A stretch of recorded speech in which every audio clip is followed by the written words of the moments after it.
আর এই যে আমার রাজা সম্পর্কে যেটা কইছে, আমরা তো ভারতের সাথে যুক্ত হচ্ছি 49 সালে। ভারত স্বাধীনতার 2 বছর পরে ভারতের সঙ্গে যুক্ত হচ্ছি, এবং প্রথমে সি ক্যাটাগরির রাজ্য আমরা আসলো।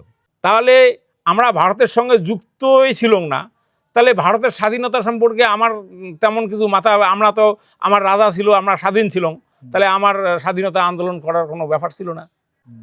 আর আর রাজা তার রাজ্যের স্বার্থে, ব্রিটিশ এত বড় একটা শক্তি যার সূর্য অস্ত্র যায় নাই, হ্যাঁ, আমেরিকা, আফ্রিকা, আরব দুনিয়ার থেকেই অটোমান সাম্রাজ্য পতন ঘটে, উমড়ে ওঠে সাম্রাজ্য স্থাপন করছে।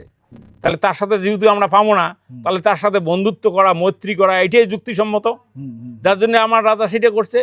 এবং আমার রাজা ধৈর্যেন্দ্র নারায়ণ যখন ভুটানত বন্দী হয়েছে, সেটা ব্রিটিশের সহযোগিতা নিয়ে আমরা ধৈর্যেন্দ্র নারায়ণ মুক্ত করছি।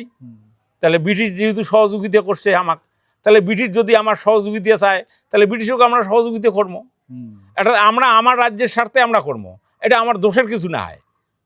আর পরবর্তীকালে আজকে যে ইমরা কয়, আজকে যদি কুচবিহার আজকে ভারতের সাথে যুক্ত না হলে গায়ে, উত্তর পূর্ব ভারত বিচ্ছিন্ন হয়ে গেলে গায়ে, এটা একটা ভাইটাল।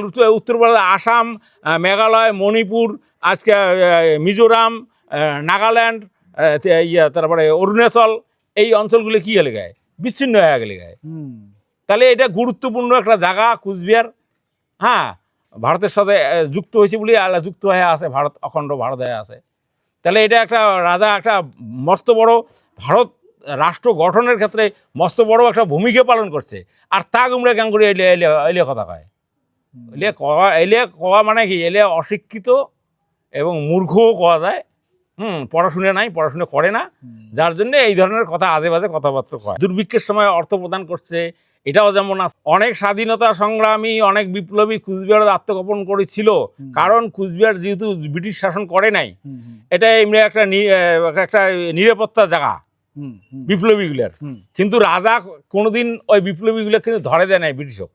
জানছে, রাজা জানছে ঠিকই, রাজার ইন্টেলিজেন্স যারা দিয়ে জানছে, কিন্তু ধরে দেয় নাই।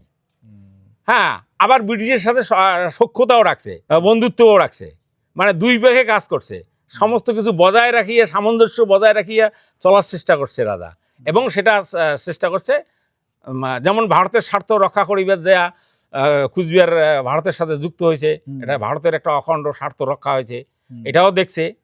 তাহলে সেই দিক থেকে আমরা রাজা কোনোভাবে আমরা খারাপ দৃষ্টিতে দেখির পাই না। কালকে না পরশুদিন দেখলুম ফেসবুকত যে দার্জিলিংত হসপিটাল হয়েছে, ওটি নেটিভ যায় আছে, তাক চিকিৎসা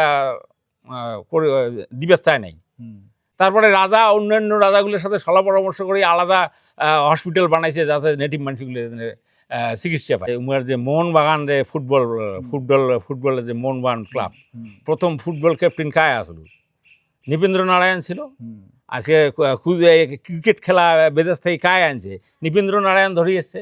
তাহলে ওটা উমরা তো ইংল্যান্ড থেকে এই খেলা ধরিয়ে এসছে, পোলো খেলা ধরিয়ে এসছে, তাই এলে তো অগ্রগতি। তাহলে ইমরে আসলে ব্যাপারটা ওই যে আগতে কইছম যে ইমরে ওই সহ্য করি না পায়, ওই কারণে, হ্যাঁ, ওই কারণে সহ্য করি না। আমরা ব্রিটিশ আসিয়াতে আধুনিক শিক্ষা ব্যবস্থা চালু হয়েছে, যার জন্যে ব্রিটিশ আসিয়াতে উন্নত হয়েছে। আর ব্রিটিশ যদি না আসলে হয়, তা এখানে উন্নত কোনোদিন থাকলে হয় না।